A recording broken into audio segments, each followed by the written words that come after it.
Panibagong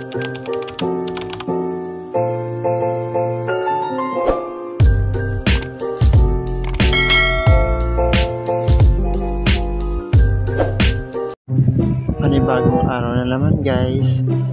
Ngayong umaga po ay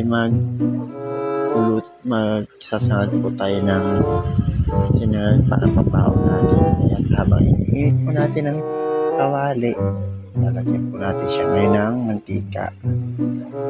Guys, napatuyo ko po. Lalagyan po natin siya ngayon ng mantika. Ayan, habang pinapainit ko pa po yung mantika, mag-aano muna tayo ng bawang. Ayan guys, ihalo-halo muna natin para tansyahin muna natin kung mainit na yung mantika.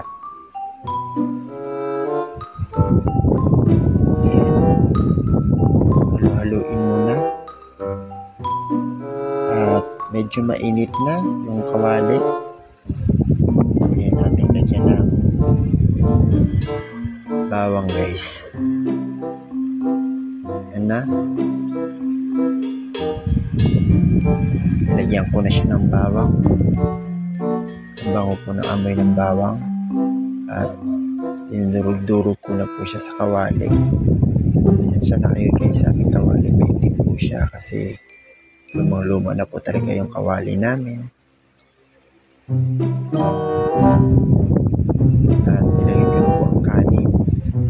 Yan po, dinurog ko na po yung kain at nilagay ko na po siya. At habang hinahalo-halo ko pa po siya dyan sa kawali,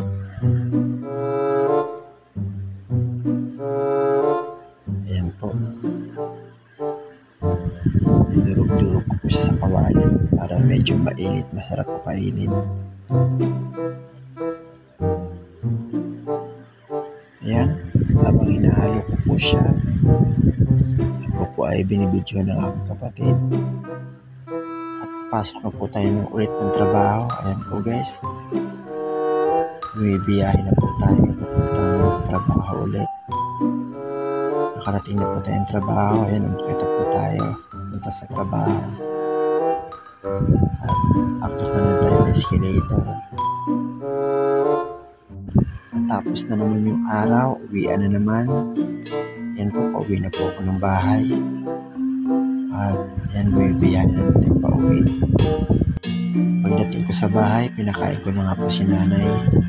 Ayan po, sinusubuan ko na po siya ng pagkain. Kasi may sakit po talaga siyang Parkinson's disease. Sa likod ko naman si Carly kumakain. Ayan po si nanay. Pasensya na po kayo sa ilaw namin at sa aking cellphone kasi madilim po yung background namin.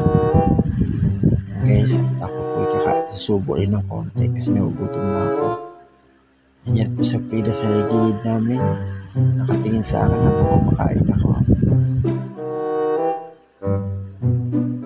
Guys, at natapos na po akong kumain, pinakain ko na yung mga aso.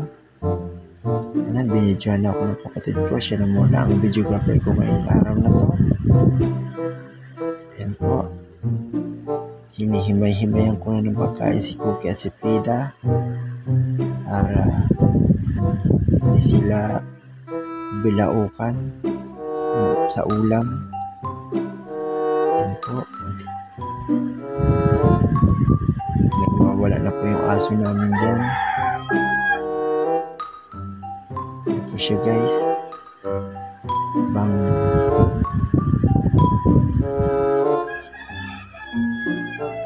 sarap po si Cookie sa ulam niya ngayon guys, kasi masarap po. Burrito niya po talaga yung atay ng manok. Maingay po siya dyan, tinanggal ko lang po yung ingay niya dyan. Ayan po, pakakainin na po natin siya guys. Kasi dog lover po tayo guys, kaya pakainin po natin yung mga aso natin. Mahalin po natin yung ating mga aso. Huwag natin pagutuman. At tapos na po ako nagpapakain guys. Ayan po, don't forget to share, like, and subscribe po sa aking YouTube channel. Bye bye and God bless.